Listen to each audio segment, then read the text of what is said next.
রানী রাসমণি অ্যাভিনিউতে অবস্থান বিক্ষোভে সোহিনী সরকার ও স্বস্তিকা মুখোপাধ্যায়। এই মুহূর্তে যে খবর আমাদের কাছে এসে পৌঁছচ্ছে আপনাদের দেখিয়ে রাখবো সেই ছবিটা। রানী রাসমণি অ্যাভিনিউতে অবস্থান বিক্ষোভে সোহিনী সরকার এবং স্বস্তিকা মুখোপাধ্যায়।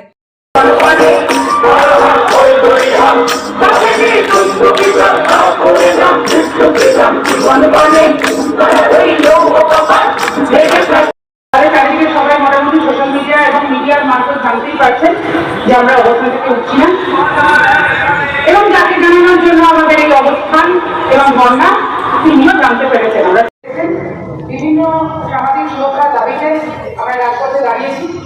আমাদের দাবিগুলো আরেকবার মনে করিয়ে দিই।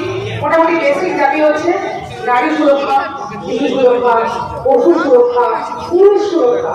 আচ্ছা, পুরুষ সুরক্ষার কথাটা আমি একটু হাইলাইট করে বলা হয়, একটু শেয়ার করে দিতে চাই।